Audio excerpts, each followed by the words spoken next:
ॐ नमो भगवते वासुदेवाय। अथ नवमोऽध्यायः। श्रीशुक उवाच।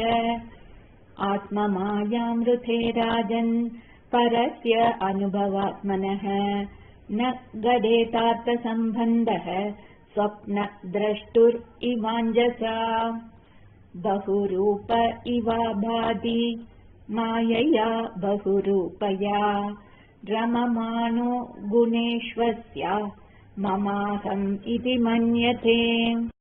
यर्हि वाव महिम्नि द्वे परस्मिन् कालमाययोः रमेत गदसम्मोहः त्यक्तोदास्ते तदोभयम् आत्मतत्त्वविशुद्ध्यर्थम् यदाह भगवानृतम् ब्रह्मणे दर्शयन् रूपम् अव्यलीकव्रधादृतः स आदिदेवो जगताम् परो गुरुः स्वधिष्ण्यम् आस्ताय सिसृक्षयैक्षत ताम् नाद्यगच्छत् दृशमत्र सम्मताम् प्रपञ्च निर्माणविधिर्यया भवेत् स चिन्तयन् द्वय्यक्षरम् एकधाम्बसी उपाशृणोद्विर्गतितम् वचो विभुः स्पर्शेषु यत् षोडशम् एकविंशम् निष्किञ्चनानाम् नृप यद्धनम् विदुः निशम्य तद्वक्तृदिदृक्षया दिशो विलोक्य तत्रान्यत् अपश्यमानः स्वधिष्ण्यम् आस्थाय विमृश्य तद्दितम् तपस्युपादिष्ट इवादते मनः दिव्यम् सहस्राब्दम् अमोघदर्शनो जितानिलात्मा विजितो भयेन्द्रियः अथ यदस्माखिल लोकतापनम् तपस्तपीयान् तपताम् समाहितः तस्मै स्वलोकम् भगवान् सभाजितः सन्दर्शयामास परम् न यत्परम् व्यपेदसङ्क्लेशविमोहसाद्वसम् स्वदृष्टवद्भिर्विबुधैरभिष्टुतम् प्रवर्तते यत्र रजस्तमस्तयोः सत्त्वं च मिश्रं न च कालविक्रमः न यत्र माया किमुता परे हरेः अनुव्रता यत्र सुरासुरार्चिताः श्यामावधाता शतपत्रलोचनाः पिशङ्गवस्त्रा सुरुचः सुपेशसः सर्वे चतुर्भागव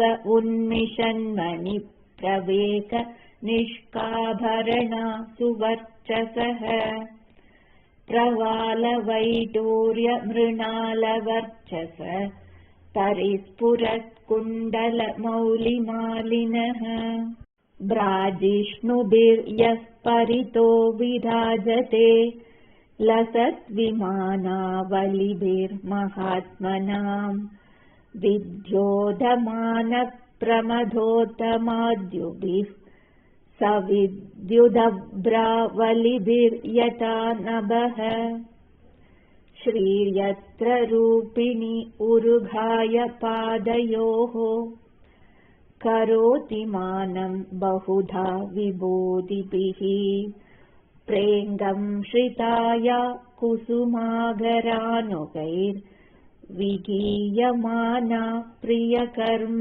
गायति ददर्श तत्राखिल सात्वतां पतिं श्रियः पतिं यज्ञपतिं जगत्पतिं सुनन्दनन्द प्रबलार्हनादिभिः स्वपार्षद मुख्यैः परिसेवितं विभुम् वृद्ध्यः प्रसादाभिमुखं दृघासभम् प्रसन्न हासारुणलोचनाननम् किरीटिनं कुण्डलिनं चतुर्भुजम् पीताम्बरं वक्षसि लक्षितं श्रिया अध्यर्हणीयासनम् आस्थितं परम् वृतं चतुष्षोडश पञ्चशक्तिभिः युक्तं वगैस्वैरितरत्र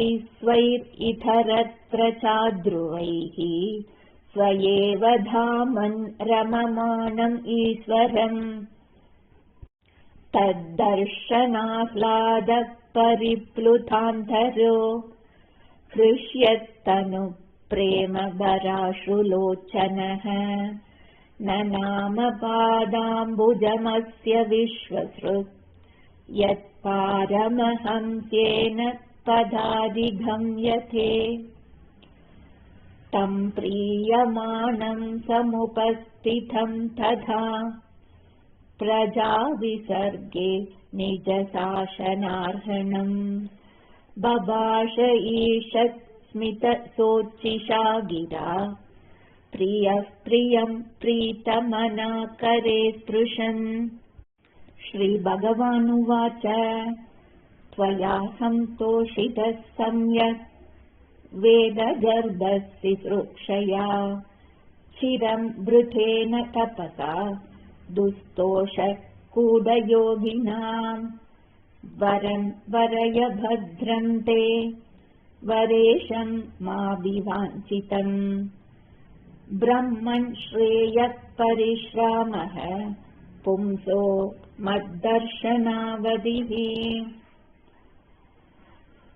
मनीषित अनुभावोऽयं मम लोकावलोकनम् यदुपश्रुत्य रहसि चकर्तः परमं तपः प्रत्यादिष्टं मया तत्र त्वयि कर्म विमोहिते तपो मे हृदयं साक्षात् आत्माहं तपसो नघ सृजामि तपसैवेदं ग्रसामि तपसा पुनः बिभर्मि तपसा विश्वम् वीर्यं मे दुश्चरं तपः ब्रह्मोवाच भगवन् सर्वभूतानाम् अध्यक्षो अवस्थितो गुहाम् वेद हि अप्रतिरुद्धेन प्रज्ञानेन चिकीर्षितम् तथापि नाथमानस्य नाथनाथय नातितम् परावरे यथा रूपे जानीयाम् ते तु अरूपिणः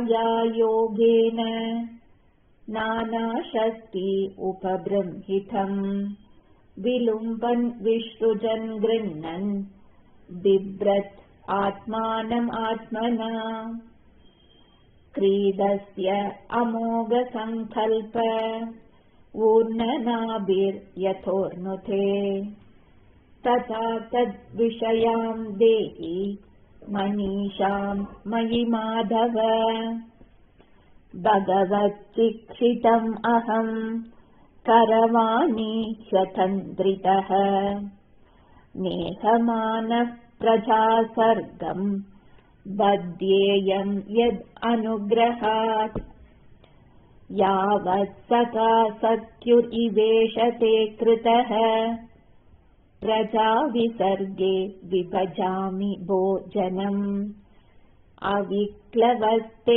परिकर्मणि स्थितो मामेशम् उन्नद्धमधोजमानिनः श्रीभगवानुवाच ज्ञानं परमगुह्यं मे यद्विज्ञानसमन्वितम् स रहस्यं तदङ्गं च गृहाण गदितं मया यावानहं यथा भावो यद्रूपगुणकर्मकः तथैव तत्त्वविज्ञानम् अस्तु ते मद् अनुग्रहात्। अहम् एवासम् एवाग्रे नान्यद्यत् सदसत्परम्। पश्चाद् अहम् यतेतश्च यो वसिष्येत सोऽस्म्यहम्। ऋतेर्तं यत् प्रतीयेत न प्रतीयेत चात्मनि तद्विद्यात्मनो मायाम् यथा आभासो यथा तमः। यथा महान्ति भूतानि भूतेषु उच्चावचेष्वनो प्रविष्टानि अप्रविष्टानि तथा तेषु न तेष्वहम्। एतावदेव जिज्ञास्यम् तद्मजिज्ञासुनात्मनः। अन्वयव्यतिरेकाभ्याम् यत् स्यात् सर्वत्र सर्वथा एतन्मतं समादिष्ट परमेण समाधिना। भवान् कल्पविकल्पेषु न विमुह्यति कर्हिचित्। श्रीशुक उवाच सम्प्रतिश्य एवमजनो जनानां परमेष्टिनम् पश्यतस्तस्य तद्रूपम् आत्मनो न्यरुणद् हरिः। अन्तर्हितेन्द्रियार्थाय हरये विहिताञ्जलिः। सर्वभूतमयो विश्वम् ससर्जेतं स पूर्ववत्। प्रजापतिर्धर्मपतिर्येकधा नियमान् यमान् भद्रं प्रजानाम् अन्विच्छन् आतिष्ठत् स्वार्थकाम्यया। तं नारदः प्रियतमो रिक्ताधानाम् अनुव्रतः शुश्रूषमाणः शीलेन प्रश्रयेण दमेन च मायां विविदिशन् विष्णोर्मायेशस्य महामुनिः। महाभागवतो राजन् पितरं पर्यतोषयत् तुष्टं निशाम्य पितरं लोकानां प्रपितामहम्। देवर्षि परिपप्रच्छ भवान् यन्मानुपृच्छति। तस्मा इदं भागवतं पुराणं दशलक्षणम् प्रोक्तं भगवता प्राह प्रीतः पुत्राय भूतकृत्। नारदः प्राह मुनये सरस्वत्यास्तटे नृप ध्यायते ब्रह्म परमं व्यासाय अमिततेजसे। यदुदाहं त्वया पृष्टो वैराजात् पुरुषादिधम् यदासीत् तद् उपाख्यास्ये प्रश्नान् अन्यांश्च कृत्स्नतः।